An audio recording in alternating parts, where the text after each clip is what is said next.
तो क्योंकि हम एमसीए का इंट्रोडक्शन क्लास पढ़ चुके थे, नेक्स्ट क्लास चिल्लर चिल्लर टॉपिक है, मेन चीजें आप पढ़ चुके हैं। हेडिंग बताओ क्या क्या है। सब्सटैंशियल बेनिफिट, एमसीए 21 का बेनिफिट क्या है, हेडिंग से समझ में आ जाएगा। पहला बेनिफिट क्या है, एलिमिनेट इंटरफेस, फिजिकल ऑफिस आने की जरूरत नहीं है, ना आरओसी के पास, ना आरटी के पास, ना एमसीए के पास। फिजिकल ऑफिस इनका क्या कहलाता है, बैक ऑफिस कहलाता है, ठीक है। तो फिजिकल अब जाने की जरूरत नहीं है क्योंकि ये एमसीए 21 ऑनलाइन प्लेटफॉर्म लेकर आ गया। नेक्स्ट क्या लिखा है, इफेक्टिव यूज ऑफ डेटाबेस। इन्होंने कहा कि जितना भी डेटा है, ये डेटा आ कहाँ रहा है, ऑनलाइन डेटा आ रहा है।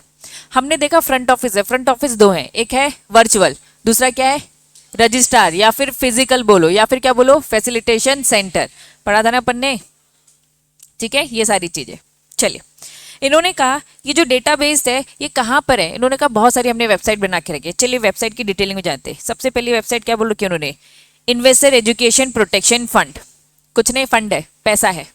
इस पैसे में क्या यूज किया जाता है, इन्वेस्टर को क्या किया जाता है, उसको एजुकेशन दिया जाता है।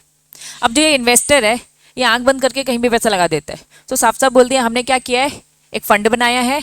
इस फंड का जो भी पैसा है हम वो इन्वेस्टर को एजुकेट करने में लगाएंगे या फिर इन्वेस्टर को प्रोटेक्ट करने पे लगाएंगे। तो ये पूरा का पूरा इस वेबसाइट में आपको डिटेलिंग मिल जाएगी। इन्होंने डिटेल में क्या दे रखा है, अलग अलग वेबसाइट, अलग अलग वेबसाइट। इन सारी वेबसाइट में आपको बहुत सारी इन्फॉर्मेशन मिलेगी, बहुत सारा डेटा मिलेगा। उस डेटा को आप क्या करोगे, इफेक्टिव तरह से यूज कर पाओगे, क्योंकि ऑनलाइन डेटा आना बहुत ज्यादा आसान हो गया। तो यहाँ पे हम लिस्ट पढ़ रहे हैं किसकी, वेबसाइट की। पहली वेबसाइट किसकी है, इन्वेस्टर एजुकेशन प्रोटेक्शन फंड की वेबसाइट। दूसरी वेबसाइट क्या है, अवेयरनेस टू इन्वेस्टर। हम इन्वेस्टर को ज्यादा से ज्यादा अवेयरनेस देते हैं, है ना, तो प्लीज उसके अवेयरनेस के लिए आपको एक वेबसाइट में जाना पड़ेगा। यहाँ आपको इन्वेस्टर को, आप बीइंग इन्वेस्टर, कल को आप भी इन्वेस्टर बनोगे, आप भी किसी न किसी कंपनी के शेयर खरीदोगे, स्टॉक मार्केट में पैसा लगाओगे, तो प्लीज इस वेबसाइट में जाना, आपको अवेयरनेस मिलेगी। नेक्स्ट क्या लिखा है, CSR, फुल फॉर्म क्या होगा, कॉर्पोरेट सोशल रिस्पॉन्सिबिलिटी। इस वेबसाइट में जाओगे आपको पता चल जाएगा, पूरा का पूरा डेटा पता चल जाएगा कितनी कंपनी है जो कॉर्पोरेट सोशल रिस्पॉन्सिबिलिटी वाला काम कर रही है। कंपनी का काम बस पैसा कमाना नहीं है, उन्हें क्या करना है, समाज के लिए सेवा भी करना है, पैसा थोड़ा सा इन्वेस्ट करना है दूसरे लोगों में भी।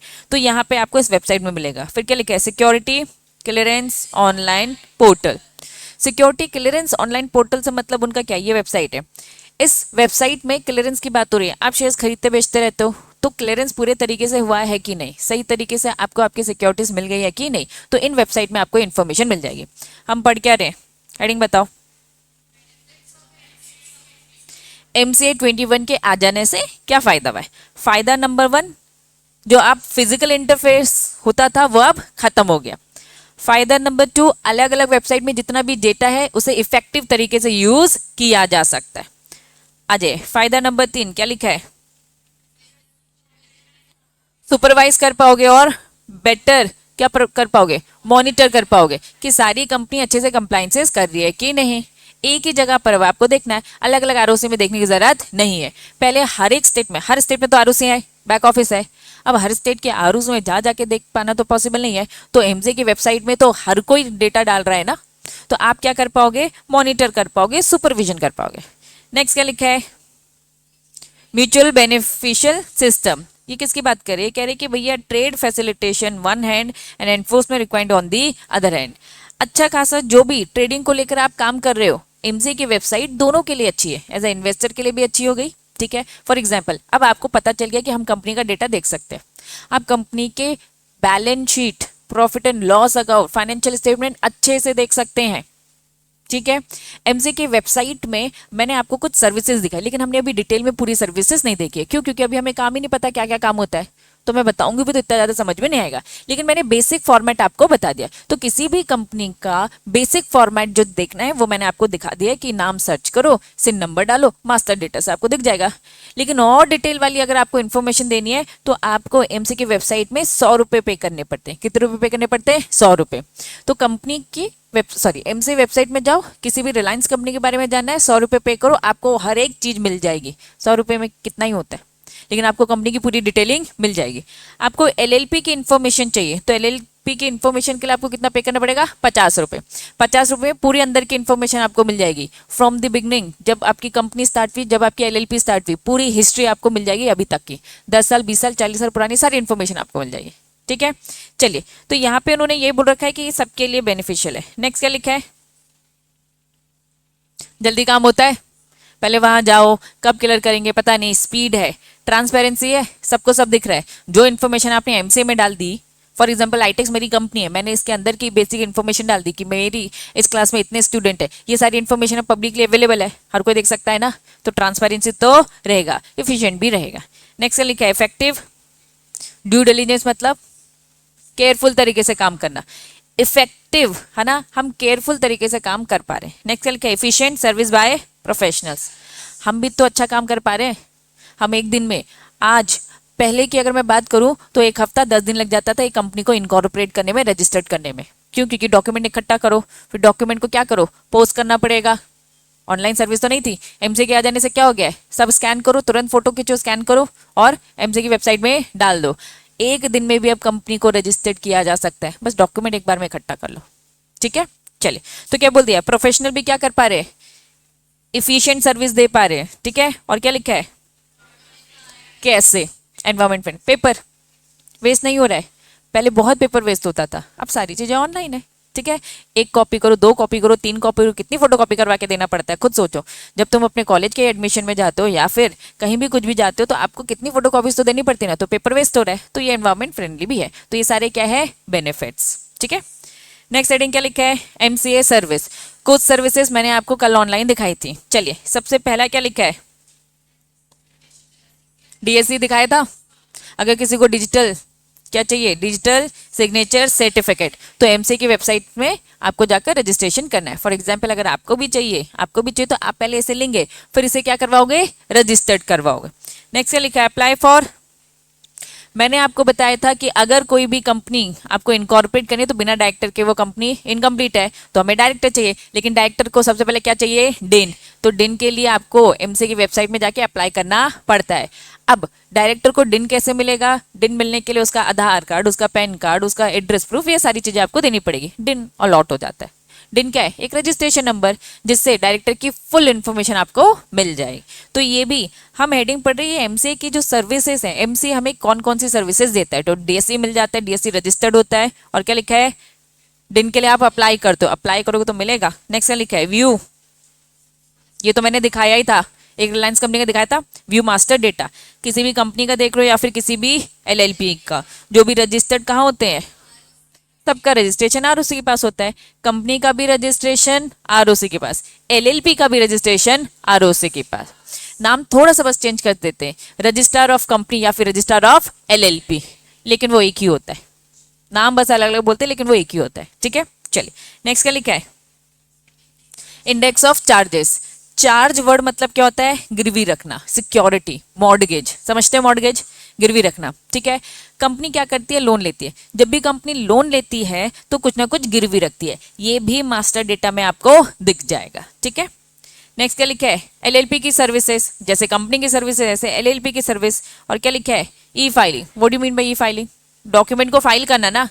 आरओसी को जो कुछ भी दे रहे हैं तो एमसी की वेबसाइट के थ्रू दे रहे हो, तो ये कह रहे भैया आप पूरी की पूरी फाइल करते हो डॉक्यूमेंट, लेकिन ये इलेक्ट्रॉनिकली। नेक्स्ट क्या लिखा है, कंपनी की सर्विस, जैसे एलएलपी की ऐसी कंपनी की सर्विस। नेक्स्ट कंप्लेन, कुछ दिक्कत जा रही है तो आप एमसी की सर्विस में जाके क्या कर सकते हो, कंप्लेन रेज कर सकते हो। ठीक है, डॉक्यूमेंट रिलेटेड सर्विस, स्कैन करके प्रोवाइड करना, सब मिलेगा। फीस एंड पेमेंट सर्विस, होता क्या है, कोई भी काम फ्री में नहीं होता है। आप कुछ भी फाइल कर रहे हो, कंपनी का इनकॉर्पोरेशन कर रहे हो तो फीस देनी पड़ेगी। ठीक है, कुछ भी कंपनी का साल भर में 100 डॉक्यूमेंट जाते होंगे, 100 डॉक्यूमेंट के लिए बच्चा हर किसी की अपनी अपनी एक अलग अलग फीस होती है। तो फीस पेमेंट ये सब क्या होता है, ऑनलाइन होता है। ठीक है, नेक्स्ट क्या लिखा है, ट्रेडमार्क क्या होता है, कॉपीराइट, पेटेंट, ट्रेडमार्क, ये इंटेलेक्चुअल प्रॉपर्टी राइट्स सुने होंगे। ठीक है, ट्रेडमार्क, फॉर एग्जांपल मैं आईटेक्स बिजनेस कर रही हूँ, हमारा एक ट्रेडमार्क है, एक लोगो है हमारा। ठीक है, ट्रेड करने वाला एक मार्क है, हम बिजनेस करते हैं तो हमारा एक मार्क है। इस मार्क को क्या करवाना पड़ता है हमें, रजिस्टर्ड। तो एमसीए की सर्विस, एमसीए वेबसाइट से आपका वो ट्रेडमार्क भी क्या हो जाएगा, क्या हो जाएगा, रजिस्टर हो जाएगा। लेकिन उन्होंने लिखा क्या है, पब्लिक सर्च। मुझे जो ट्रेडमार्क चाहिए पहले सर्च करूं, क्या वो किसी और के पास तो नहीं है। अगर वो ऑलरेडी किसी और के पास है तो मुझे नहीं मिलेगा, क्योंकि किसी और ने रजिस्टर करवा के रखा है वो। तो इन्होंने कहा कि आप सर्च भी कर सकते हो, पब्लिक सर्च कर सकते हो कि हमें आईटेक्स का लोगो चाहिए, ऑलरेडी किसी ने इसका कोई रजिस्ट्रेशन करवा के रखा है, अगर है तो हमें नहीं मिलेगा, फिर हमें नया ढूंढना पड़ेगा। ठीक, चलिए नेक्स्ट क्या लिखा है, इन्वेस्टर को सर्विसेज मिल जाएगी, इंफॉर्मेशन मिल रही है उसमें। ये क्या लिखा है, ट्रैक SRN, सुना है क्या SRN इससे पहले? लिखा नहीं है, इसका full form service request number होता है, सर्विस रिक्वेस्ट नंबर, समझना। फॉर एग्जाम्पल कंप्लेंट रेस करे, फॉर एग्जाम्पल पेमेंट करे, फीस करे, पेमेंट सर्विसेज दे रहे, समझना। सबका ना एक SRN नंबर होता है। आप जो भी काम कर रहे हो, आप जो भी सर्विसेज ले रहे हो, इसका एक नंबर होता है। फॉर एग्जाम्पल हम कहेंगे कि हमने एक डॉक्यूमेंट फाइल किया था ROC के पास MCA के थ्रू, अब वो डॉक्यूमेंट पहुंचा नहीं, हो सकता है ना, पॉसिबल है, तो कहेंगे कि आपने कौन सा डॉक्यूमेंट, हम कहेंगे वो वाला, कहेंगे कौन सी कंपनी, इतनी डिटेलिंग पूछेंगे, इससे अच्छा उनको क्या दे दो, एक SRN नंबर होता है। हर डॉक्यूमेंट का एक SRN नंबर होता है। उस SRN नंबर से हम क्या करते हैं, ट्रैक करते, आइडेंटिफाई करते। ठीक है, जैसे कि आपने अभी अपना इंस्टीट्यूट में रजिस्ट्रेशन करवाया होगा, जब आपने रजिस्ट्रेशन करवाया तो एक नंबर अलॉट हुआ था आपको, उस नंबर को क्या बोला था, संभाल के रखना, इसी की जरूरत पड़ेगी, ये दोगे ऑटोमेटिक सामने वाले को समझ में आ जाएगा वो किस चीज की बात कर रहा है। तो ट्रैक SRN, आप ट्रैक कर सकते हो कि सच में वो डॉक्यूमेंट वहां तक पहुंचा है कि नहीं, तो ये ट्रैकिंग होती है। आपको बस ये SRN नंबर डालना है। जैसे कि एक आप रिजर्वेशन करवाते हो तो आपका क्या होता है, PRN नंबर होता है। तो ये नंबर क्या होता है, जिससे आपकी बेसिक इंफॉर्मेशन मिले। तो आपका जो भी डॉक्यूमेंट फाइल होता है उसका एक नंबर होता है जिसे हम बोलते हैं SRN। फुल फॉर्म क्या है, सर्विस रिक्वेस्ट नंबर। ठीक है, जो कि एक तरीके से आपको क्या बताता है, ट्रांजैक्शन का status. Beside the above mention services, इतनी सारी हमने सर्विसेज देखी, लेकिन और भी है। ठीक है, कुछ की कंपोनेंट्स हैं MCA के। सबसे पहला उन्होंने क्या बोल दिया, ई स्क्रूटनी। क्या लिखा है, e adjudication, e constitution, compliance management system. MCA में जब आप काम करोगे तो ये कुछ टर्म्स होते हैं जो आपको सामने दिखेंगे। सबसे पहले लिखा है ई स्क्रूटनी। समझना, स्क्रूटनी मतलब क्या होता है, चेक करना। स्क्रूटनी मतलब चेक होता है। इन्होंने कहा हम चेक कर रहे हैं इलेक्ट्रॉनिकली। होता क्या है, ये कंप्यूटर बेस्ड सिस्टम्स है। ठीक, मैंने यहाँ से एक डॉक्यूमेंट भेजा, वहाँ पे कोई इंसान नहीं बैठा है कि तुरंत चेक करके दे देगा, इंसान को चेक करने में लगेगा टाइम। तो उन्होंने एक रोबोटिक सिस्टम बना के रखा है, एक AI प्लेटफॉर्म दे रखा है। AI प्लेटफॉर्म बोले तो आर्टिफिशियल इंटेलिजेंस से। वो क्या करता है, तुरंत अभी बोल देता है। आप जैसे कोई डॉक्यूमेंट सेंड करोगे तो आपको एक मेल आता है। ठीक है, आपको एक मेल आता है कि आपका एक डॉक्यूमेंट हम तक पहुंच गया है। ठीक है, ये AI देता है और हमने इसे चेक भी कर लिया है ऊपर से, हमारे अकॉर्डिंग ये अभी सही है। कल को बाद में अगर कोई दिक्कत आएगी तो हम उसे अच्छे से चेक कर कल को ऑब्जेक्शन रेज कर सकते हैं। तो जो इलेक्ट्रॉनिक फॉर्म में स्क्रूटनी हो रही है उसे हम क्या बोलते हैं, स्ट्रेट थ्रू प्रोसेस, STP। क्या बोलते हैं, स्ट्रेट थ्रू प्रोसेस। मेल में साफ साफ आता है कि आपकी जो ये चेकिंग की गई है ये स्ट्रेट थ्रू प्रोसेस से किया गया है, STP से किया गया है। मतलब ये अभी AI के थ्रू हुआ है, इलेक्ट्रॉनिक बेस में हुआ है, अभी किसी ने इसे मैनुअली चेक किया नहीं है। तो भैया अगर इलेक्ट्रॉनिक बेसिस में तो गलत होने के चांसेस हो सकते हैं। अभी हमने इसे ऊपर किया है कि हाँ हम तक पहुंच गए, तो हम आपको एक नोटिफिकेशन दे रहे हैं। ठीक है, तो इसे हम स्ट्रेट थ्रू प्रोसेस बोलते हैं। फिर क्या लिखा है, ई एडजुडिकेशन। एडजुडिकेट मतलब क्या होता है, हेयरिंग क्या होता है, मैं जज हूं, दो पार्टी आपस में झगड़ा कर रही है, मैं जज हूं, मैं दोनों की बातें सुन रही हूँ, हेयरिंग, यही होता है हेयरिंग। ठीक है, इन्होंने कहा कि भैया एडजुडिकेशन मतलब होता है केसेस सुनना, लेकिन ये ई एडजुडिकेशन हो रहा है, मतलब क्या हो रहा है, ऑनलाइन हेयरिंग हो रही है। MCA आपको जितना हो सके चीजें क्या दे रहा है, इलेक्ट्रॉनिक फॉर्म में दे रहा है। ठीक है, ई स्क्रूटनी कर रहा है, इलेक्ट्रॉनिक फॉर्म में फटाफट देख रहा है, ई एडजुडिकेशन कर रहा है, और क्या लिखा है, ई कंसल्टेशन मतलब क्या होता है, कंसल्टेंसी देना। लेकिन ये कंसल्टेंसी कौन दे रहा होगा आपको, AI दे रहा होगा। बेसिक लेवल में जब भी चीजें बेसिक लेवल में होती है तो भैया AI काम करेगा, लेकिन जब क्या हो जाती है, थोड़ा सा क्रूशियल हो जाता है, ज्यादा सीरियस मैटर हो जाता है, तब वो सारी चीजें मैनुअली होती है। ठीक है, तभी तो MCA काम कर पाएगा। तो छोटी मोटी चीजें वो कर लेता है, लेकिन जब चीजें बड़ी हो जाती है तो शायद आपको बैक ऑफिस तक भी जाना पड़ जाए। क्लियर है, चले नेक्स्ट क्या लिखा है, कंप्लायंस मैनेजमेंट सिस्टम। नाम से ही समझो क्या काम है, कंप्लायंस मतलब लॉ फॉलो करना। ठीक है, चलो ये इशू करता है आपको, ई नोटिस देता है। ठीक है, ये सर्व करता है, कंडक्टिंग कंप्लायंसेस चेक करता है, और कुछ नहीं। लेकिन ये सब इलेक्ट्रॉनिक फॉर्म में हो रहा है। नेक्स्ट क्या लिखा है, MCA लैब। क्या लिखा है, MCA lab, primary function of the MCA lab is evaluate effectiveness of the compliance management system। Compliance management system को बोला भैया तुम देखो सारी कंपनीज को सब कंप्लाइंसेस कर रहे कि नहीं कर रहे, और कंप्लाइंस मैनेजमेंट सिस्टम सही से काम कर रहा है कि नहीं कर रहा, उसके पीछे किसको लगा दिया है, एमसीए लैब को। क्लियर है, पक्का। चले खत्म। यहां पर ऑनलाइन इंस्पेक्शन ऑफ डॉक्यूमेंट क्या लिखा है, इन्होंने कहा है ऑनलाइन आप डॉक्यूमेंट देख सकते हो, उसकी एक फीस पे करनी पड़ेगी, कितनी, 100 किसके लिए, 50 किसके लिए, बात समझ में आ रही है, ये वो डिटेल वाली बात कर रहा है। बेसिक इन्फॉर्मेशन मास्टर डेटा से मिल जाएगी जो मैंने आपको कल दिखाई थी, लेकिन अगर उस कंपनी की balance sheet, profit and loss, एक एक चीज देखना है कि इस कंपनी में कौन कौन शेयर होल्डर है, सारी डिटेल अगर आपको किसी भी कंपनी की चाहिए तो किससे मिलता है, पब्लिक व्यू आपको एक देखना पड़ता है, लेकिन उसके लिए आपको पे करना पड़ेगा, ठीक है, तो 100 और 100 रुपए। तो ROC office are available for a public view on the payment of request fees, ठीक है। चले all about the filing and the e form, e form की बात हो रही है, filing MC authority through the internet, internet के थ्रू, क्या इंटरनेट ही है, उसके बिना क्या कुछ आपका काम हो सकता है क्या, नहीं, तो डॉक्यूमेंट इलेक्ट्रॉनिक फॉर्म में आप इंटरनेट की हेल्प से एमसीए में फाइल करिए, ठीक है। आपकी बात हो रही है, रीड करो फटाफट, लास्ट लाइन क्या बोल रहा है,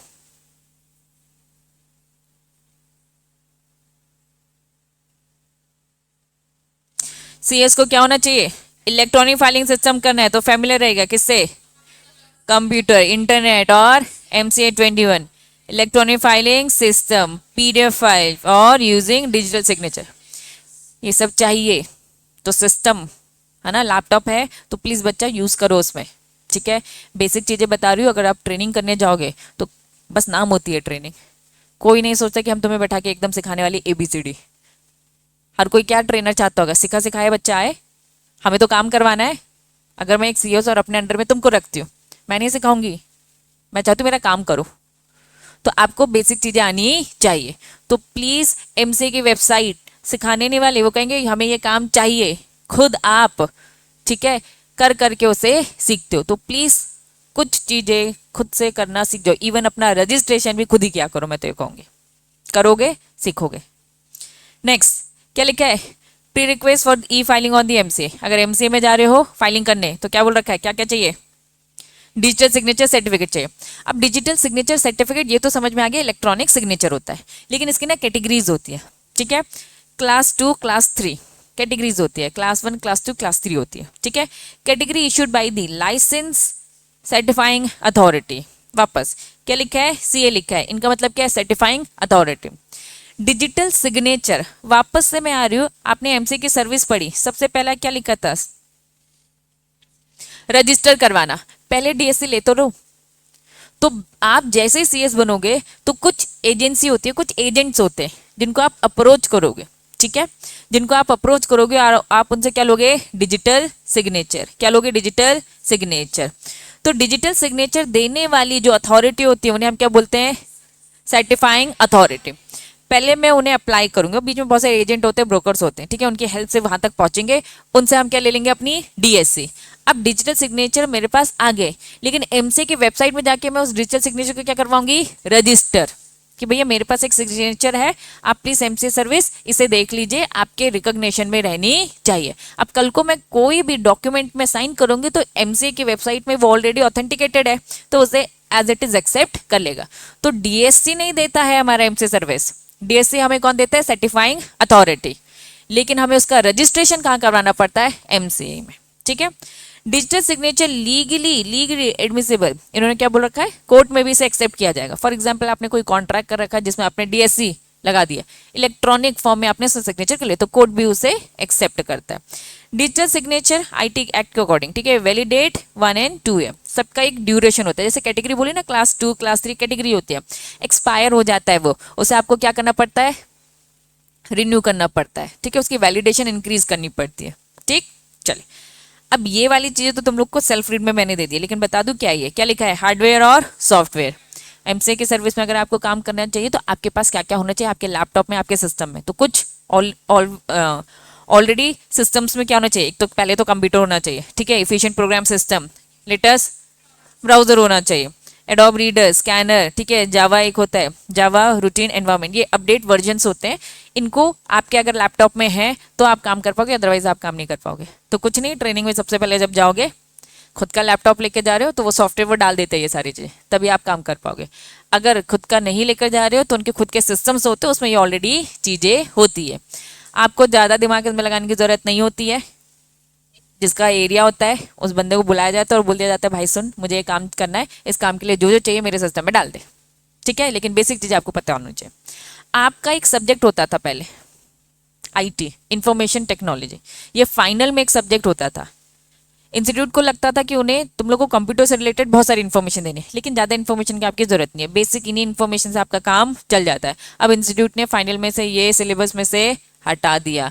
बच्चे बहुत परेशान हो रहे थे, उनको ऐसा लग रहा था यार सीएस करने आए हैं, लॉ पढ़ना है या फिर कंप्यूटर सीखने आए हैं, ठीक है। तो बहुत ज़्यादा टेक्निकल उन्होंने दे दिया था जो दिमाग के ऐसे ऊपर से जाती थी, ठीक है। तो अब इसे हटा दिया इन्होंने कहा भैया बेसिक समझ जाओ, बस उतना ही काम का है। नेक्स्ट हेडिंग क्या लिखा है? Necessity for pre certification of E form. E form की बात हो रही है। प्री सर्टिफिकेशन, सर्टिफिकेशन करने से पहले क्या क्या जरूरी है? चिल्लर चिल्लर बातें। Certification by the independent professional, किसकी बात हो रही है? जो प्रैक्टिसिंग सीएस होगा, ठीक है। Aim reduce the workload of the registrar. मेरी बात अच्छे से समझना। सबसे हेड में कौन है? सीजी है, सीजी है ना सबसे ऊपर। सीजी में प्राइम मिनिस्टर बैठे। प्राइम मिनिस्टर ने अपना काम किसको सौंपा? एमसीए को भेजा। एमसीए ने किसको दिया? आरडी ने किसको दिया? आरओसी ने किसको दिया? सीएस बनाया ना कि भैया कंपनी को बोलते कंपनी तुम डॉक्यूमेंट दो। अब कंपनी को पता ही नहीं तो कंपनी में किसको रिस्पॉन्सिबिलिटी हो गई? सीएस की। सीएस को बोलो भैया आरओसी को दो, ठीक है।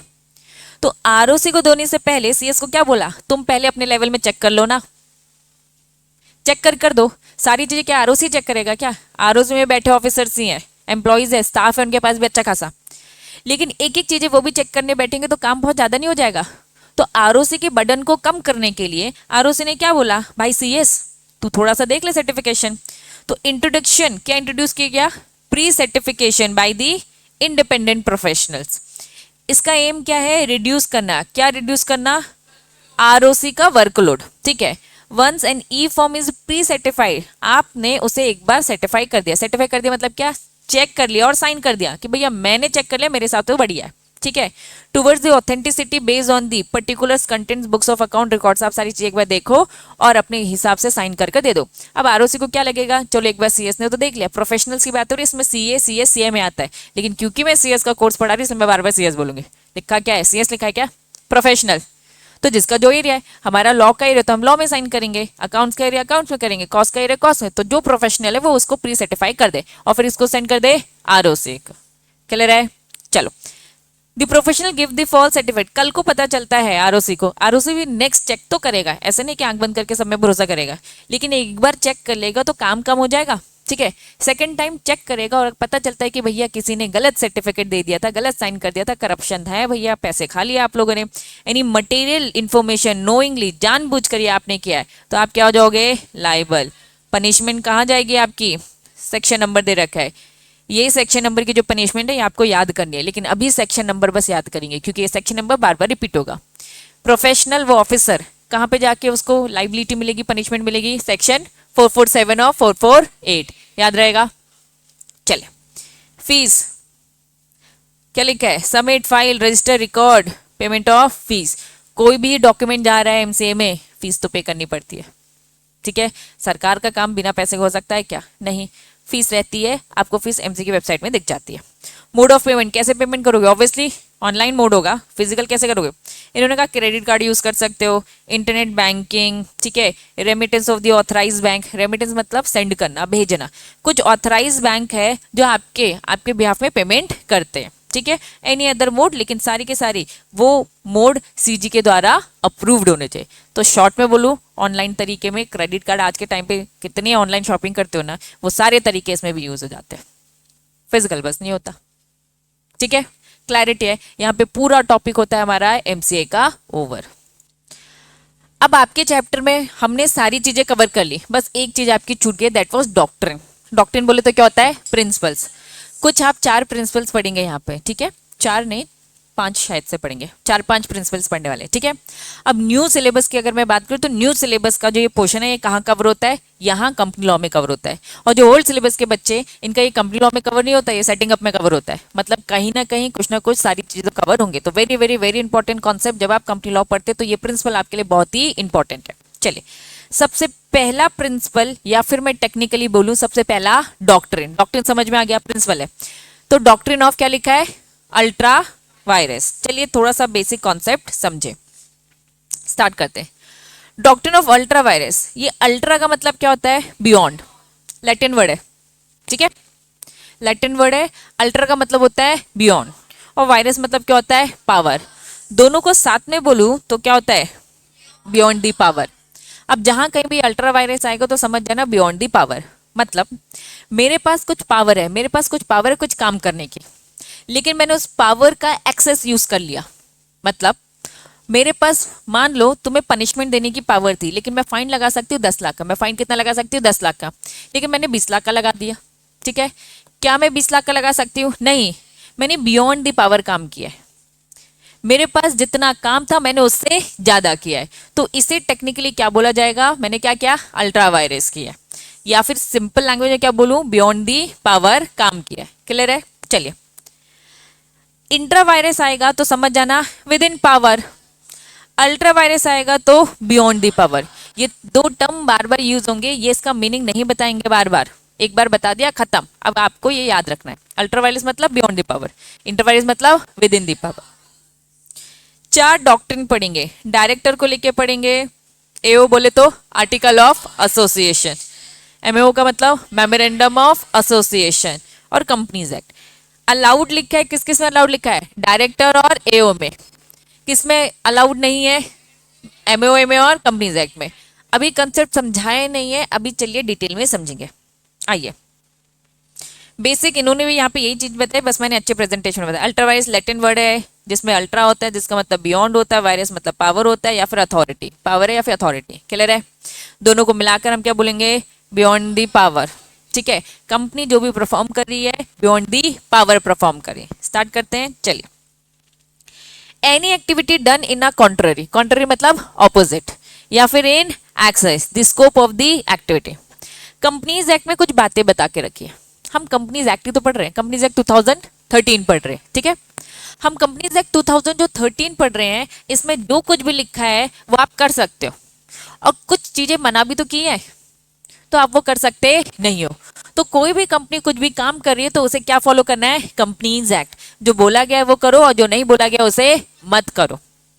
लेकिन अगर कोई भी एक्टिविटी कॉन्ट्ररी या फिर क्या होता है, एक्सेस, मतलब कंपनीज एक्ट में लिखा नहीं है उससे ज्यादा कर रहे हो या फिर उसके ऑपोजिट कर रहे हो, या तो कंपनीज एक्ट के ऊपर जा रहे हो, या फिर मेमोरेंडम के ऊपर जा रहे हो, या फिर आर्टिकल के ऊपर जा रहे हो। क्या समझ में आया, चलिए समझते हैं। कंपनीज एक्ट में जो बातें लिखी हैं वही काम करनी है, मेमोरेंडम में जो बातें लिखी हैं वही काम करना है, आर्टिकल में जो बातें लिखी हैं वही काम करना है, उसके बियॉन्ड काम नहीं करना है। अगर उसके बियॉन्ड काम किया तो मैं क्या बोलूंगी, अल्ट्रा वायरस काम किया है, ultra vires of companies act है, या फिर अल्ट्रा वायरस ऑफ मेमोरेंडम, या फिर अल्ट्रा वायरस ऑफ आर्टिकल, ठीक है। इन्होंने कहा 3 टाइप है, चौथा टाइप मैंने लिख दिया है, आप भी लिखेंगे बाद में लिखेंगे, ठीक है। कितने टाइप है, 4, लेकिन आपकी बुक में कितने दे रखे हैं, 3। अंदर डिटेलिंग में 4 दे रखे हैं, छुपा दिया है। जैसे कि पहला पॉइंट आपको ये दिखेगा, ठीक है, दूसरा ये दिखेगा, तीसरा आर्टिकल के दिखेगा, चौथा ऐसे चुपके चुपके इन्होंने बना दिया है, इसकी कोई हेडिंग नहीं बनाई, लेकिन चौथा भी होता है, ठीक है। तो वापस, अल्ट्रा वायरस किसका, अल्ट्रा वायरस किसका, कंपनीज एक्ट का, या फिर मेमोरेंडम का, या फिर आर्टिकल का, या फिर डायरेक्टर का, याद रहेगा। चलिए समझते हैं। सबसे पहला कॉन्सेप्ट पढ़ते हैं, क्या, ultra vires of companies act. समझना थोड़ा सा, सेक्शन 6 बता के रखा है, कुछ सेक्शन नंबर याद कर रहे थे। सेक्शन 1, 2, 464, 408, 410, और एक और 447 और 448। क्या ये 447 और 448? चलो वेरी गुड। अब सेक्शन 6 भी याद रखना। क्या बोलता है सेक्शन 6? सेक्शन 6 बोलता है ओवरराइड करना मेमोरेंडम को और आर्टिकल को। दीदी ये ओवरराइड क्या होता है? सेक्शन 6 बोल रहा है कि जो मैं बोलूंगा मेरी तो माननी पड़ेगी, मैं किसी की सुनने वाला नहीं हूं, मैं ओवरराइड कर रहा हूं। या फिर कुछ वर्ड यूज होंगे, नॉट विथ स्टैंडिंग, ये वर्ड बहुत बार आएंगे, ओवरराइड बोलो, नॉट विथ स्टैंडिंग।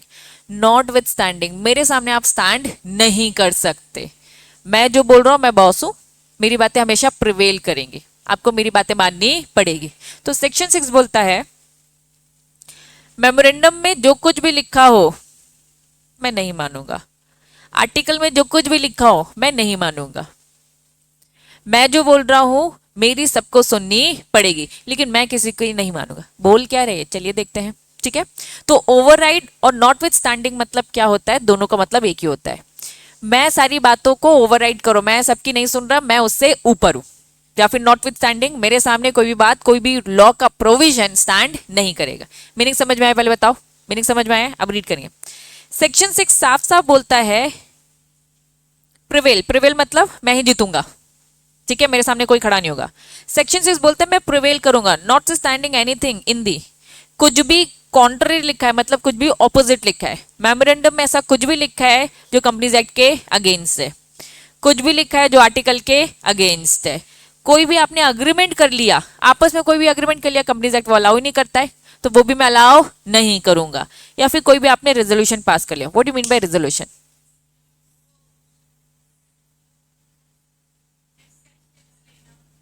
एक्सेप्टेंस लेना। दो मीटिंग हम डिटेल में पढ़ेंगे आपके कंपनीज लॉ के सिलेबस में, एक होता है जनरल मीटिंग, दूसरा होता है बोर्ड मीटिंग। बोर्ड मीटिंग मतलब board of director meeting, general meeting मतलब शेयर होल्डर की मीटिंग। अब बात बात में शेयर होल्डर से परमिशन तो लेनी पड़ेगी, बोर्ड मीटिंग में बोर्ड ऑफ डायरेक्टर से परमिशन लेनी पड़ेगी। जब बोर्ड ऑफ डायरेक्टर हर चीज के लिए हाँ बोल देते हैं तो हम उसे बोलते हैं बोर्ड रेजोल्यूशन, उसे हम क्या बोलते हैं, बोर्ड रेजोल्यूशन। परमिशन दे दी गई है, किसने परमिशन दी है, बोर्ड ऑफ डायरेक्टर ने, तो इसे हम क्या बोलते हैं, बोर्ड रेजोल्यूशन। अब होता क्या है, जनरल मीटिंग होती है, जनरल मीटिंग में शेयर होल्डर भी क्या देते हैं, अपनी परमिशन देते हैं कि हमारी हाँ है, हमारी हाँ है, हमें कोई दिक्कत नहीं। तो वो दो तरीके से हाँ बोलते हैं, ठीक है। एक होता है ऑर्डिनरी रेजोल्यूशन, एक होता है स्पेशल रेजोल्यूशन। अगर मैंने आपसे पूछा कि मैं ये काम करने वाली हूं तो कितने लोग हाँ बोल रहे, 51% लोगों ने हाँ बोल दिया। कितने लोगों ने, 51% लोगों ने, 51% लोगों ने हाँ बोल दिया, मतलब क्या पास हो गया, ऑर्डिनरी रेजोल्यूशन। तो ऑर्डिनरी रेजोल्यूशन टेक्निकली बोला जाता है, अदरवाइज सिंपल लैंग्वेज में क्या है, शेयर होल्डर की परमिशन। कितने लोगों ने हाँ बोल दिया है, 51%। अगर 75% लोगों ने हाँ बोल दिया है, दैट मीन्स उसे हम क्या बोलते हैं, स्पेशल रेजोल्यूशन। क्लियर है, पहले बताओ। इन्होंने साफ साफ बोल दिया है, सेक्शन 6 पढ़ रहे हैं, सेक्शन 6 बोलता है मेरे सामने कोई भी बात नहीं टिकने वाली। अगर आपने कुछ भी गलत लिखा है मेमोरेंडम में तो कंपनीज एक्ट हमेशा जीतेगा। मेमोरेंडम में लिखी बातों को हम नहीं मानेंगे, आर्टिकल में लिखी हुई बातों को हम नहीं मानेंगे। आपस में आपने कोई अग्रीमेंट कर लिया, हम वो मानने वाले नहीं है। और आपने क्या कर लिया है, कोई रेजोल्यूशन पास कर लिया है, मतलब सारे शेयर से पूछ लिया और शेयर ने क्या कर दिया है, हाँ कर दिया। एनी रेजोल्यूशन, चाहे वो बोर्ड रेजोल्यूशन हो, चाहे वो ऑर्डिनरी रेजोल्यूशन हो, चाहे वो स्पेशल रेजोल्यूशन। इन्होंने कहा any resolution pass by the company in the general meeting या फिर in its board of director weather the same is registered. इन्होंने कहा जो कुछ भी कर लो, मैं तो किसी के सुनने नहीं वाला, मैं तो हमेशा प्रिवेल करूंगा, मैं हमेशा आगे रहूंगा। कॉन्ट्ररी, कॉन्ट्ररी वर्ड लिखा है, कॉन्ट्ररी मतलब कुछ भी गलत लिखा है, आपने कोई भी गलत रेजोल्यूशन पास किया, कॉन्ट्ररी मतलब कुछ भी ऑपोजिट, मेमोरेंडम के अगेंस्ट, आर्टिकल के अगेंस्ट, अग्रीमेंट या फिर कुछ भी गलत आपने किया है, तो हमेशा सेक्शन 6 बोलेगा कंपनीज एक्ट में जो बातें लिखी है वो हमेशा प्रिवेल करेगी। इन लोग की बात हम नहीं मानने वाले। आपस में आप कुछ भी कर लो, क्या गलत कर लोगे क्या?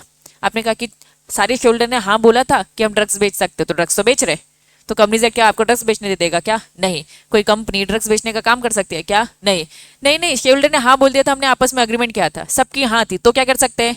बिल्कुल भी नहीं। कंपनीज एक्ट अलाउ नहीं करता। सेक्शन 6 समझ में आ गया? याद रखना, पूछूंगी। एनी एक्ट डन कॉन्ट्ररी, कोई भी एक्ट आप क्या कर रहे हो, गलत, कॉन्ट्ररी या फिर इन एक्सेस, किसके अगेंस्ट जा रहे हो? कंपनीज एक्ट के। आप कंपनी एक्ट के अगेंस्ट बिल्कुल भी जा नहीं सकते। अगर चले गए तो हम क्या बोलेंगे, आपने अल्ट्रा वायरस किया है। अल्ट्रा वायरस किसका किया है, कंपनीज एक्ट का। अभी हम पढ़ रहे हैं कंपनीज एक्ट। कंपनीज एक्ट में जो कुछ भी लिखा है उसके बियॉन्ड आप नहीं जा सकते। अगर आप चले गए हो तो जो वो काम किया है, जो वो एक्ट किया है, वो हमारी नजर में क्या होगा, वॉइड। वॉइड मतलब क्या, गलत रहेगा। कैन नॉट रेटिफाई, रेटिफाई मतलब ठीक करना, ये ठीक भी नहीं हो सकता है बाय, क्या लिखा है, यूनानिमस। यूनानिमस मतलब 100%। यूनानिमस मतलब 100%। ऑर्डिनरी रेजोल्यूशन मतलब 51% लोगों की हाँ है। स्पेशल रेजोल्यूशन मतलब 75% की हाँ है। यूनानिमस रेजोल्यूशन मतलब 100%। इन्होंने कहा not ratify even by the unanimous resolution pass by all the shareholder. सारे के सारे 100% शेयरहोल्डर हाँ भी बोल दे तो भी आप कंपनीज एक्ट के अगेंस्ट नहीं जा सकते। क्या ये बात समझ में आ रही है? जैसे मैंने एग्जांपल बोला, भैया ड्रग्स बनाने का काम पूरे पूरे शेयरहोल्डर की हाँ है, तो क्या आप कर सकते हो? नहीं, कंपनीज एक्ट का अगेंस्ट आप जा रहे हो एक तरीके से। ठीक है, तो कोई भी काम अगर आपने किया तो वो काम क्या कहलाएगा, अल्ट्रा वायरस है, वो एक्ट को हम बोल देंगे एकदम गलत है, और शेयर होल्डर भी उसे ठीक नहीं कर सकते, चाहे 100% ही हाँ क्यों ना हो। एग्जाम्पल देके उन्होंने बताया, स्किप करो। ऑल्सो डिक्लेयर प्रोविजन, मेमोरेंडम में जो वो प्रोविजन लिखा है, जो वो लॉ लिखा है, वो भी गलत है। आर्टिकल में जो बात लिखी है, अग्रीमेंट, रेजोल्यूशन, सबके सब क्या है, वॉइड। वो एक्ट भी वॉइड है, वो काम भी वॉइड है, वो अग्रीमेंट भी वॉइड है, वो मेमोरेंडम में लिखी बात भी वॉइड है, आर्टिकल में भी लिखी वॉइड, सब गलत है वो हमारी नजरों में। क्लैरिटी है? पक्का? कितने टाइप के डॉक्ट्रिन पढ़ने वाले? अभी पहला डॉक्ट्रिन पढ़ रहे हैं, पहला डॉक्ट्रिन नहीं पढ़े, उसके अंदर का content, doctrine of ultra vires. Ultra vires के अंदर कितने पॉइंट्स है? 4। पहला क्या बोलता है, ultra vires of the companies act. आप कंपनीज एक्ट के अगेंस्ट नहीं जाओगे। अब ये देखो, कंपनीज एक्ट के नीचे क्या लिखा था, नॉट अलाउड लिखा था। क्या अलाउड नहीं है, उसके अगेंस्ट जाना अलाउड नहीं है, बियॉन्ड द पावर आप काम नहीं कर सकते। मेमोरेंडम में क्या लिखा है, मतलब इसमें भी अलाउड नहीं है। चलिए समझते हैं। सबसे पहले मेमोरेंडम समझते हैं। What do you mean by MOA? MOA क्या होता है, एक डॉक्यूमेंट होता है जिसमें कंपनी का क्या लिखा रहता है, इसमें लिखा है भैया कॉन्स्टिट्यूशन लिखा रहता है, एसेंशियल रिप्रेजेंट लिखा है, फाउंडेशन स्टोन लिखा रहता है। इसमें ना कुछ क्लॉजेज होते हैं, उसमें कुछ क्लॉजेज होते हैं, डिटेलिंग होती है बाउंड्रीज की, कंपनी क्या क्या एक्टिविटीज कर सकती है, मैं क्या क्या काम कर सकती है। चलिए एग्जाम्पल लेते हैं आईटेक्स का। आईटेक्स का हमने एक मेमोरेंडम बनाया और उसमें लिखा कि हम 11th क्लास के बच्चों को पढ़ा सकते हैं, 11th कॉमर्स को पढ़ा सकते हैं। हमने अपने मेमोरेंडम में क्या क्या लिखा है काम, हम 11th कॉमर्स को पढ़ा सकते हैं, 12th कॉमर्स को पढ़ा सकते हैं। ठीक है, देन हम सीए पढ़ा सकते हैं, सीएस पढ़ा सकते हैं, सीएमए पढ़ा सकते हैं। हमने ये 5 चीजें लिखी अपने ऑब्जेक्ट क्लॉज में। अब अचानक से रॉकी सर बोलते हैं कि चलो यार साइंस के बच्चों को भी पढ़ाते हैं। क्या हम पढ़ा सकते हैं? नहीं पढ़ा सकते, क्योंकि हमारे ऑब्जेक्ट क्लास में क्या लिखा है, कॉमर्स, 11th कॉमर्स लिखा है। तो अब हमें क्या करना है, हम साइंस पढ़ाना चाहते हैं तो पढ़ा सकते हैं? उन्होंने कहा बिल्कुल नहीं पढ़ा सकते, पहले ऑब्जेक्ट क्लॉज को क्या करो, चेंज करो। चेंज करके मैं कर सकती हूँ, लेकिन क्या बिना चेंज किए कर सकती हूँ क्या? नहीं। तो फिर अब स्ट्रैटेजी क्या रहेगी, पहले ऑब्जेक्ट क्लॉज बदलो, उसमें लिखो 11th साइंस को भी पढ़ा सकते हैं, 12th साइंस को भी पढ़ा सकते हैं। फिर अब मैं काम कर सकती हूँ क्या, हाँ, अब मैंने सोचा 10th साइंस को पढ़ाते, चलो 10th के बच्चों को पढ़ाते हैं। क्या ऑब्जेक्ट क्लॉज में 10th लिखा था क्या? नहीं। तो ऑब्जेक्ट क्लॉज में लिखा है तो मैं काम कर सकती हूँ, ऑब्जेक्ट क्लॉज में नहीं लिखा है तो मैं काम नहीं कर सकती। ठीक है, इंपॉर्टेंट एट्रीब्यूट जो है मेमोरेंडम का वो ऑब्जेक्ट क्लॉज ही है, वही जो ऑब्जेक्ट क्लॉज मैंने जो अभी आपको बताया। Object for which a company is propose, propose लिखा है, लिखा है कहाँ, ऑब्जेक्ट क्लॉज में साफ साफ लिखा है। तो कंपनी ना बड़ी बड़ी कंपनी करती है, 100 बातें लिख देती है, आज नहीं तो कल क्या करना है काम, पहले लिख के रख दो। क्या जा रहा है, ऑब्जेक्ट क्लॉज के अंदर आपको बिजनेस लिखना है कि आप क्या क्या काम करो, हम पहले से ही लिखेंगे, हमें मालूम है ना कि भैया आगे चल के दिक्कत जाएगी। हमें जब ऑल्टर करना होता है, ऑल्टर करने की एक प्रोसेस होती है, चेंज करने की एक प्रोसेस होती है। प्रोसेस क्या होती है, जनरल मीटिंग बुलाओ, जनरल मीटिंग में परमिशन लो, किससे परमिशन लोगे, शेयर होल्डर्स हो, शेयर होल्डर को समझाओ हम क्यों साइंस पढ़ाना चाहते हैं, मान गए तो बढ़िया, नहीं माने तो नाटक हो जाएगा, नहीं माने तो आप ऑब्जेक्ट क्लॉज चेंज नहीं कर सकते, पहले डाल दो। तो बड़ी बड़ी कंपनियां सारे काम एक ही बार में लिख देती है। ठीक है, चलिए, तो ऑब्जेक्ट क्लॉज में सारी बातें लिखिए, वही काम कर सकते हो जो लिखा है, उसके अलावा नहीं। वापस जा रही, इसमें क्या लिखा है, नॉट अलाउड। आपके ऑब्जेक्ट में काम नहीं लिखा और आपने काम चालू कर दिया, तो आपने अल्ट्रा वायरस किया है कि नहीं किया? किसका अल्ट्रा वायरस किया, कंपनीज एक्ट का कि मेमोरेंडम का? मेमोरेंडम का। तो अल्ट्रा वायरस ऑफ मेमोरेंडम पढ़ रहे हैं अपन। ठीक है, any act done in the contrary to the object clause, आपने ऑब्जेक्ट क्लॉज के ऑपोजिट काम किया है, मतलब जो लिखा नहीं था वो किया है, the memorandum association will be ultra vires. समझ में आया? कंपनीज एक्ट के अगेंस्ट जाते हो तो क्या कहलाएगा? Ultra vires of companies act. Memorandum के अगेंस्ट जाते हो, जो काम नहीं लिखा है वो करते हो, तो आप इसे ultra vires of memorandum of association बोलोगे। क्या दोनों में डिफरेंस समझ में आ रहा है? पक्का पक्का। In case of companies not stated, वही बात लिखी जो मैंने ओरली बोले, not stated memorandum the object या पावर, तो ये साफ साफ क्या है? प्रोहिबिटेड। अगर मेरे ऑब्जेक्ट क्लॉज में साइंस स्ट्रीम नहीं लिखा है तो ये प्रोहिबिटेड है, ठीक है? Doctrine of ultra vires. As a result सब वॉइड हो जाएगा, सब क्या हो जाएगा? वॉइड, और ये कंपनी को बाइंड नहीं करेगा। Neither the company nor the contracting party can sue on it. Neither the company, company भी केस फाइल नहीं करेगी और जिसके साथ क्या है वो भी केस फाइल नहीं करेगा। अलाउड ही नहीं है ना। वो सामने वाला क्या बोलेगा? केस फाइल करेगा? नहीं नहीं, कंपनी को करना पड़ेगा काम। क्या हम कर सकते हैं? नहीं, हमें हमारा मेमोरेंडम अलाउ नहीं करता। फिर अगर करना है तो फिर क्या करना है? लंबी चौड़ी प्रोसेस करनी पड़ेगी, उसके बाद तो कर सकते हैं। लेकिन अभी तुरंत में जो मैंने साइंस पढ़ाना चालू कर दिया बिना बिना कॉन्ट्रैक्ट के, तो उस एक्ट को हम क्या बोलेंगे? वॉइड। और can not be ratify even by the unanimous resolution. What do mean by unanimous resolution? Share holder बोल रहे कि नहीं हम हाँ कह रहे हैं, तो कहेंगे नहीं हम आपकी नहीं सुनेंगे। हाँ बोलना है तो कैसे करो? मेमोरेंडम को ऑल्टर करके हाँ बोलो। ये मत बोलो कि हम इसकी गलती को सुधार रहे हैं। क्या हम अपनी गलती को सुधार सकते हैं बाय दी यूनानिमस रेजोल्यूशन? बिल्कुल नहीं। तो इसीलिए क्या लिखा है? साफ साफ लिखा है मेमोरेंडम भी के अगेंस्ट नहीं जा सकते और कंपनीज एक्ट के अगेंस्ट। आर्टिकल के अगेंस्ट जा सकते हैं? नहीं, इन्होंने कहा आप अगेंस्ट से जा सकते हैं, लेकिन शेयर होल्डर चाहे तो इसे ठीक कर सकते हैं। इन्हें शेयर होल्डर भी ठीक नहीं कर सकते। इससे क्या लिखा है? अलाउड का मतलब क्या है? शेयर होल्डर के द्वारा ठीक किया जा सकता है। क्या मेमोरेंडम को शेयर होल्डर के द्वारा ठीक किया जा सकता है? नहीं। क्या कंपनीज एक्ट के मैटर को अगर बियॉन्ड जाते हो क्या ठीक किया जा सकता है? नहीं। तो अलाउड और नॉट अलाउड से मतलब क्या है? यूनानिमस रेजोल्यूशन पास करके ठीक किया जाएगा। मेमोरेंडम समझ में आया? अल्ट्रा वायरस किसका? आर्टिकल का। पहले ही कंक्लूजन बता चुकी हूं। अल्ट्रा वायरस बियॉन्ड, आर्टिकल में वापस मेमोरेंडम क्या बोलता है? क्या करना है। ऑब्जेक्ट क्लॉज में बोलता है क्या करना है, और आर्टिकल क्या बोलता है? कैसे करना है। तरीका, आपने तरीका चेंज कर दिया। आर्टिकल में लिखा था आपको ऑनलाइन लिखना है, एग्जाम्पल दे रही हूँ।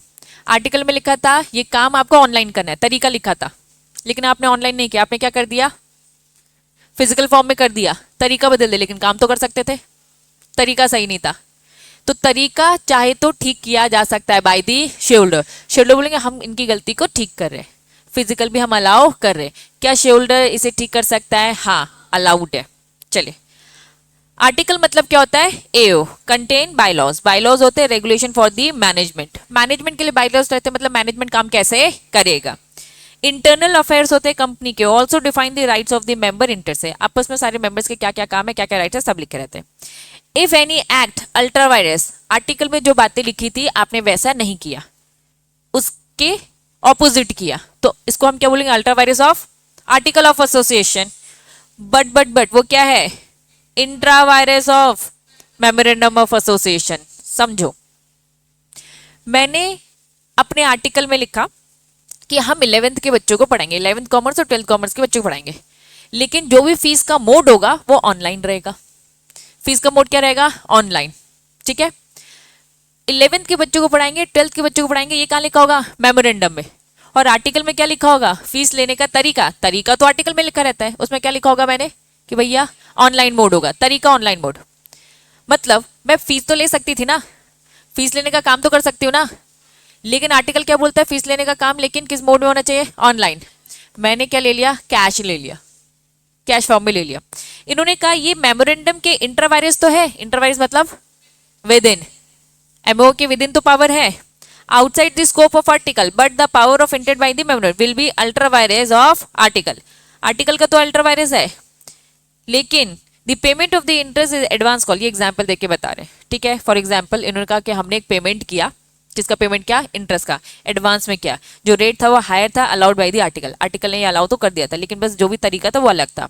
तो जो ये एक्ट है, एक्ट क्या हो जाएगा? वॉइड हो जाएगा।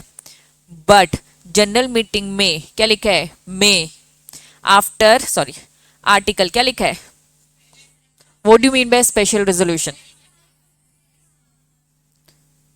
अगर आपने ये गलती कर दी है, कौन सी गलती, मेरे एग्जाम्पल में क्या गलती कर रखी थी, कैश ले लिया था, तरीका क्या बोलता था, ऑनलाइन, तो अब मुझे तुरंत क्या बैठानी पड़ेगी, जनरल मीटिंग। जनरल मीटिंग से सारे मेंबर्स को मैं बताऊंगी कि देखो भाई ये गलती हो गई है, आर्टिकल में लिखा था ऑनलाइन, मैंने कैश कर लिया, आप बताइए क्या आप मेरी इस गलती को ठीक करने को तैयार है। अगर 75% लोगों की हाँ होती है तो ये अलाउ कर दिया जाएगा। रेटिफाई, रेटिफाई अनऑथराइज एक्ट, ये काम करना मुझे अलाउड नहीं था कैश, लेकिन इसे ठीक किया जाएगा बाय शेयर होल्डर। स्पेशल की ऑर्डिनरी, याद रखना। इन्होंने कहा भैया कंपनीज एक्ट और मेमोरेंडम के अगेंस्ट जाओगे तो यूनानिमस 100% शोल्डर हाँ बोलते तो भी आप नहीं उस गलती को ठीक कर सकते, लेकिन आर्टिकल में की हुई गलती को ठीक किया जा सकता है क्योंकि तरीका है ना। साउथ डोरम का एक केस है, उसमें क्या लिखा था, मेमोरेंडम थोड़ा सा अनक्लियर था, अनक्लियर था मतलब कुछ कंफ्यूजन हो रही थी। तो कभी भी अगर आपका मेमोरेंडम अनक्लियर है और आर्टिकल क्लियर है तो आप दोनों डॉक्यूमेंट को साथ में रीड करो और कंक्लूजन निकाल सकते हो। तो कोर्ट ने साफ साफ बोल दिया आर्टिकल यूज किया जा सकता है explain the ambiguity. What do you mean by ambiguity, confusion. Ambiguity contain in the memorandum. वापस अगर आपका मेमोरेंडम अनक्लियर है और आर्टिकल क्लियर है, ठीक है, दोनों को मिक्स करो, कंक्लूजन निकाल लो। ठीक है, ये केस है, आगे चल के और डिटेल में आएगा। अभी बताओ यहाँ पे चीजें क्लियर है। अल्ट्रा वायरस किस किस का पड़ा, कंपनीज एक्ट का, मेमोरेंडम का और आर्टिकल का। सिंपल सी बात है, कंपनीज एक्ट के अगेंस्ट नहीं जाओगे। अगर अगेंस्ट चले गए तो क्या शोल्डर्स गलती को ठीक कर सकते हैं, नहीं। मेमोरेंडम के अगेंस्ट जाओगे तो क्या ठीक हो सकता है, नहीं। आर्टिकल के अगेंस्ट गए तो ठीक हो सकता है, कौन ठीक करेगा, शेयर होल्डर। इन्होंने कहा मे लिखा है, मे मतलब क्या होता है, शायद होता है, चाहे तो। अगर शेयर होल्डर चाहे तो ठीक कर सकते हैं, लेकिन जरूरी नहीं है कि वो ठीक करे, ना भी तो बोल सकते हैं। वो कहेंगे क्यों किया तुमने, हमें तो ऑनलाइन ही चाहिए था, कैश में तो रिकॉर्ड ही नहीं मिलेगा, गलत किया है, उस काम को गलत बोल देंगे और फिर लाइबल हो जाएगा। वो ऑफिसर नालायक जिसने क्या किया, कैश में ले लिया, वो फंसेगा। ठीक है, अगर शेयर होल्डर ने स्पेशल रेजोल्यूशन पास नहीं किया। 75 मतलब 75 ही होता है, 74 ने हाँ बोल दिया तो भी क्या है, ना है, 75 नहीं हुआ ना। अब आते हैं, if act is ultra vires of the directors only. Director कुछ काम कर रहा है, समझना। एओ में लिखा है कंपनी को अगर लोन लेना है, कंपनी को अगर लोन लेना है, ठीक है, तो लोन लेने के लिए आपको बोर्ड ऑफ डायरेक्टर की परमिशन लगेगी। एग्जाम्पल ले रही हूं, बोर्ड ऑफ डायरेक्टर की परमिशन लेगी। लोन लेना है 1 करोड़ का, ठीक है, सारे बोर्ड ऑफ डायरेक्टर परमिशन देंगे। परमिशन देने को हम क्या बोलते हैं, बोर्ड ऑफ डायरेक्टर का बोर्ड रेजोल्यूशन, यही होता है। एक नालायक डायरेक्टर जाता है बैंक में, जाके 1 करोड़ का लोन ले आता है। उसने क्या किया, रेजोल्यूशन पास नहीं किया। ठीक है, डायरेक्टर को क्या बोला था, सबकी परमिशन लेना तब काम करना है। ठीक है, तो डायरेक्टर ने खुद जाकर अकेले ये काम कर लिया। तो उसने अल्ट्रा वायरस क्या किया, डायरेक्टर का काम जो था उसको अल्ट्रा वायरस किया, काम के अकॉर्डिंग उसको सबसे परमिशन लेनी थी। शेयर होल्डर चाहे तो अगर डायरेक्टर क्या करे, मीटिंग बुला के शेयर होल्डर को बता दे कि भाई तुरंत इमरजेंसी थी, इमरजेंसी में मैंने क्या किया, लोन जाकर ले लिया। लेकिन आर्टिकल मेमोरेंडम कंपनीज एक्ट बोलता है कि कंपनी लोन तो ले सकती है ना। क्या कंपनीज एक्ट के अगेंस्ट काम किया है, क्या मेमोरेंडम के अगेंस्ट काम किया है, क्या आर्टिकल के अगेंस्ट काम किया है, नहीं। उन्होंने डायरेक्टर की अपनी पावर के अगेंस्ट काम किया है। तो डायरेक्टर का जो काम है वो ऑलरेडी इंटर वायरस है मेमोरेंडम कंपनीज एक्ट, तो उसे रेक्टिफाई किया जा सकता है बाय दी शेयर होल्डर। ये अल्ट्रा वायरस ध्यान रखना, बस वो काम क्या है, ultra vires of article can alter, article के भी अगेंस्ट जाते हैं तो भी हम इसे ठीक कर सकते हैं। हमने कहा डायरेक्टर के अगेंस्ट कोई काम होता है, ठीक किया जा सकता है। आर्टिकल के अगेंस्ट कोई काम होता है, किया जा सकता है। ठीक करने वाला है कौन, शेयर होल्डर। कैसे करेगा, जनरल मीटिंग में रेजोल्यूशन पास करके। वो रेजोल्यूशन क्या होता है, स्पेशल रेजोल्यूशन। ठीक है, एक लैंडमार्क केस है एशबरी वर्सेस रेलवे, डिटेल में पढ़ाऊंगी, लेकिन इससे पहले सबका कंक्लूजन। सबसे पहले क्या था, एक्ट अल्ट्रा वायरस क्या लिखा है, स्टैट्यूट बोले तो लॉ होता है, यहाँ पे लॉ से मतलब हमारा क्या है, कंपनी लॉ, तो ultra vires of companies act. फिर क्या लिखा है, ultra vires of memorandum, ultra vires of article, ultra vires of director. Ratify कर सकते हैं क्या कंपनीज एक्ट को, मेमोरेंडम को कर सकते हैं क्या, नहीं। आर्टिकल को कर सकते हैं, हाँ। डायरेक्टर को कर सकते हैं, हाँ। एग्जाम्पल देखो, इन्होंने एग्जाम्पल दे दे के आपको पूरा समझाया, ये एक्चुअल में शॉर्ट में। आपके मॉड्यूल में मैंने एक एक लाइन आपको पढ़ा दी, ठीक है। ये उसका शॉर्टकट वर्जन है। चलिए शॉर्टकट में फटाफट एक क्विक रिवीजन। अभी मैं आपको सबसे पहला कॉन्सेप्ट पढ़ा रही हूँ, act of alter virus of companies act. Can not be rectify, अगर वो काम किया है तो उसे हम क्या बोलेंगे, नल एंड वॉइड, मतलब हमारी नजरों में लीगली एग्जिस्ट नहीं करता, एकदम गलत है। Company intend to carry on a illegal, कोई भी काम आप कर रहे हो illegal unlawful activity, companies act के अगेंस्ट हो गया, तो क्या मैं बोल सकती हूँ अल्ट्रा वायरस है कंपनीज एक्ट के एग्जाम्पल है। ये नीचे जितने भी दे रखे एग्जाम्पल है। एक्ट क्या लिखा है, ultra vires of memorandum, can not rectify beyond the power but fall within the scope of some chance to be alter. उन्होंने क्या बोल दिया है, आप रेक्टिफाई तो नहीं कर सकते, लेकिन क्या कर सकते हो, मैंने गलत काम कर लिया, साइंस के बच्चों को पढ़ाना चालू कर दिया, अभी जो ये साइंस के बच्चों को पढ़ाना ये क्या है, गलत है, ये वॉइड है, ठीक है। मैं मीटिंग करवा कर आपसे ये पूछ रही हूँ, मीटिंग करवाई और मैंने आपसे क्या पूछा, चलिए वोट दो आप लोग, ठीक है। वोट करवा के पूछा कि मेरी इस गलती को ठीक कर दो, तो क्या मैं ये वोटिंग करवा सकती हूँ, नहीं। जबकि मीटिंग करवा के मुझे क्या करवाना चाहिए, मेमोरेंडम को ऑल्टर कराना, कि मुझे मेमोरेंडम ऑल्टर करवाना है, मुझे इसमें साइंस भी डालना है, तो क्या ये काम करवा सकती हूँ, हाँ। दोनों में डिफरेंस है। मैं मीटिंग में किस चीज का परमिशन ले रही हूँ, कौन सा रेजोल्यूशन पास कर रही हूँ, अगर मेरा रेजोल्यूशन है मेरी गलती को ठीक कर दो तो ये नहीं होगा। अगर मैंने बोला कि भैया मेमोरेंडम को ऑल्टर कर दो, चेंज कर दो, तो ये पास किया जा सकता है। तो इनका रेक्टिफिकेशन से मतलब है गलती को रेक्टिफाई किया जा सकता है, बिल्कुल भी नहीं। लेकिन आप इसे क्या कर सकते हो, ऑल्टर कर सकते हो। क्लैरिटी है, पहले तो उसके लिए लाइबिलिटी आएगी, ऑफिसर ने जो गलत काम किया पहले मैं उसके लिए लाइबल हो जाऊंगी, उसके बाद ऑल्टर कर दो, अगर काम करना ही करना है तो, या तो मत करो या तो ऑल्टर कर लो, ज्यादा अच्छा क्या है, ऑल्टर करके काम कर लो यार, पेनल्टी पे कर दो। To carry on a certain ancillary activity which are डिटोन विद द मेन ऑब्जेक्ट, ठीक है। इन्होंने कहा मेन ऑब्जेक्ट के साथ जो एंसिलरी वो काम कर सकते हो। Act under the ultra vires क्या लिखा है, मे बी रेक्टिफाई, लेकिन रेक्टिफाई कैसे होगा, एसआर बोले तो स्पेशल रेजोल्यूशन। कितनी वोटिंग पावर होनी चाहिए, परमिशन, जैसे उन्होंने बोला आपने कुछ प्रीलिमिनरी कॉन्ट्रैक्ट्स कर लिए, एग्जाम्पल कोई कॉन्ट्रैक्ट आपने कर लिया, ठीक है, लेकिन आर्टिकल उसे हाँ बोलता है कॉन्ट्रैक्ट कर सकते हो, लेकिन आपने क्या किया, तरीका बस इधर उधर कर दिया, तो इसे ठीक किया जा सकता है। डायरेक्टर की बात हो रही है, may be rectify by the body of shareholder with in, लेकिन ध्यान रखना वो हमेशा क्या होना चाहिए, इंट्रा वायरस होना चाहिए, बाकी ओके, ठीक है। कुछ नहीं एग्जाम्पल देखे उन्होंने, बोरोइंग का ही बता के रखा है, 5 लाख की boring and all, example same है। क्लैरिटी है बच्चों, यस और नो। चलिए कुछ एक्सेप्शन देखेंगे, इस एक्सेप्शन को पढ़ाने के बाद मैं छुट्टी कर दूंगी, मत टेंशन लो, ठीक है। इधर ध्यान दो, बीच में कुछ चीजें स्किप कराई है, पहले एक्सेप्शन पढ़ाऊंगी फिर उसमें आऊंगी, ठीक है। अल्ट्रा वायरस काम आप नहीं कर सकते ना, जनरल रूल, एक्सेप्शन मतलब कर सकते हैं। चलिए नीचे से चालू करेंगे। Any act which is outside the authority of the director, क्या लिखा है, डायरेक्टर के पास अथॉरिटी नहीं थी, डायरेक्टर के पास अथॉरिटी नहीं थी, बट क्या लिखा है, इंटर वायरस दी कंपनी। जैसे कि लोन लेना कंपनीज एक्ट हाँ बोलता है, कंपनी को लोन लेना अलाउड है, आर्टिकल भी बोलता है लोन लेना अलाउड है, लेकिन तरीका बस अलग था। डायरेक्टर ने क्या किया, डायरेक्टर ने बियॉन्ड द पावर यूज किया। जैसे कि आप वो एग्जाम्पल देखो, एग्जाम्पल रीड करो। आर्टिकल में क्या लिखा है, डायरेक्टर मैक्सिमम कितनी बोरिंग ले सकता है, 5 लाख। क्लीन कर ले पहले, कितनी बोरिंग ले सकता है, 5 लाख, ठीक है। If go to beyond then pure approval, article में साफ साफ लिखा है डायरेक्टर को अगर लोन लेना है तो कितना ले सकता है, 5 लाख। लेकिन अगर वो 5 लाख से ऊपर जाता है तो जनरल मीटिंग में जाना है, ठीक है, अप्रूवल लेनी है, और अप्रूवल लेके कितने के लोन ले सकता है, 7 लाख। डायरेक्टर पहले ही जाके 7 लाख ले लेता है, लेकिन क्या वो 7 लाख ले सकता है क्या, नहीं। जबकि डायरेक्टर के पास कितनी पावर थी, 5 की। क्या उसने ultra vires beyond the director power किया है क्या, हाँ। उसने परमिशन ही नहीं ली नालायक ने, ठीक है। अब उसने ये गलती कर ली, लेकिन शेयरहोल्डर चाहे तो उसे ठीक कर सकते हैं, वो कहेंगे ठीक है हम अलाउड कर रहे हैं। तो ये टाइप की बात हो रही है यहाँ पर। तो आ जाइए वापस वापस वापस, कंपनीज एक्ट तो हाँ कह रहे हैं ना, any act outside the authority of the director, but क्या लिखा है, इंटर वायरस मतलब within the power of the company, rectify by the shareholder. कर तो रहे हो ना।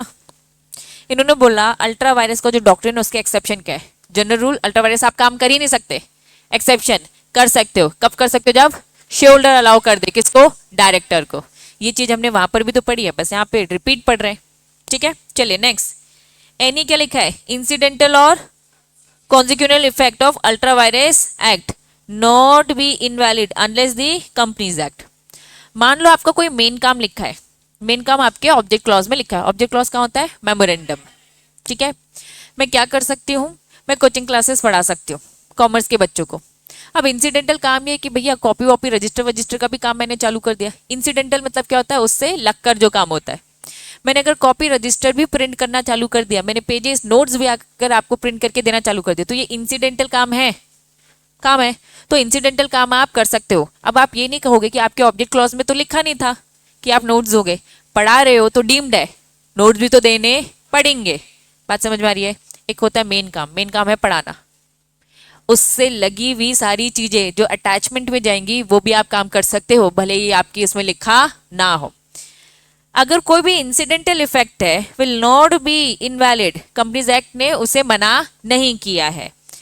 एक्सप्रेसली प्रोहिबिटेड, अगर कंपनीज एक्ट उसे साफ साफ मना कर देता है कि भैया अगर आप नोट दोगे तो अलग से बताओ, कंपनीज एक्ट ने ऐसा कुछ भी बोला नहीं है। कंपनीज एक्ट साफ साफ बोलता है मेन काम के साथ इंसिडेंटल जो भी काम होंगे वो भी करना आपको अलाउड है। तो जनरल रूल क्या है, अल्ट्रावायरस काम आप नहीं कर सकते, एक्सेप्शन इंसिडेंटल काम आप कर सकते हो। क्लियर है, भले आपके ऑब्जेक्ट क्लॉज में ना लिखा हो। चलिए, फोर्थ पॉइंट और थर्ड पॉइंट समझ में आ गया। Second point, if any act is deemed to be within the authority of the companies act, अगर कोई भी काम है मान लिया गया है कि वो किस में कवर हो रहा है, कंपनी में, अथॉरिटी में है, by the companies act, will not consider ultra vires even is not expressly stated in the memorandum. Companies act में कोई भी काम लिखा है कि आप कर सकते हो और गलती से मेमोरेंडम में लिखना वो आप भूल गए हो, लेकिन कंपनीज एक्ट तो अलाउ कर रहा है ना। अगर कंपनीज एक्ट अलाउ कर रहा है तो आप वो काम कर सकते हो। रीड करो सेकंड पॉइंट अभी, क्या अभी जल्दी। If any act is deemed to be, read करो, समझ में आया।